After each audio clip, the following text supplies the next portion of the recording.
Hi යාළුවනේ මගේ YouTube channel එකට ඔයාලව ආදරයෙන් පිළිගන්නවා. මගේ channel එක subscribe කරන්න.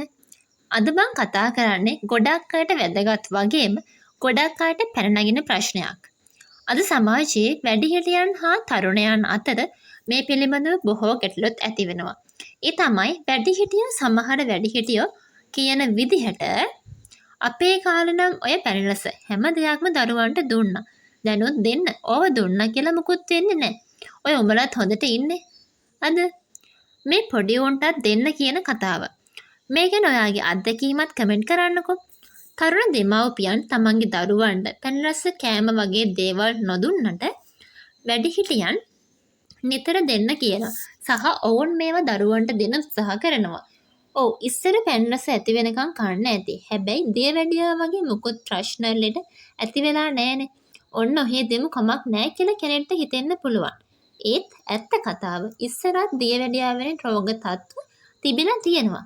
ඒත් ඒ පැණිරස වගේ කෑම ගත්තට දියවැඩියා වගේ හැදෙලා නැත්තේ ඒ කාලේ ගොඩක් වෙලාවට අල, බතල, මඤ්ඤොක්කා වගේ අල වර්ග, බෙලිමල්, රණවැලා වගේ ස්වභාවික ඖෂධීය පාන වර්ග ගත්තා.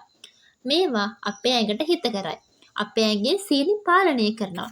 ඒ වගේම ලෙඩ රෝග වලින් ආරක්ෂා වෙන්නත් මේ ආහාර වලට පුළුවන්කමක් තියෙනවා. ඉතින් ඒ කාලේ සීනි කෑවට මේ ආහාර වලින් දැනුවත්ව හෝ නොදැනුවත්ව ආරක්ෂා වෙලා තියෙනවා. ඒත් වර්තමානයේ තියෙන රසකාරක කෘත්‍රිම විෂ ගහපු ආහාර ඒ කාලේ වගේ නෙවෙයි. එළවලු පළතුරක් ගත්තත් බෙහෙත් විස ගහලයි තියෙන්නේ. අනික ඖෂධීය පාන වර්ග දැන් කාලේ හොයාගන්නත් අමාරුයි. කෘත්‍රිම ආහාර රටාවට පුරුදු වුණ දරුවෝ ඒ වගේ ගුණ කෑම ප්‍රතික්ෂේප කරන්නත් පුරුදු වෙලා තියෙනවා. ඉතින් ඔයත් වැඩිහිටියෙක් නම් හිතලා බලන්න. ඔයාගේ මුණුබුරා මිනිබෙරියට පැණිරස දෙනවද නැද්ද කියලා. ටිකක් හිතලා බලන්න.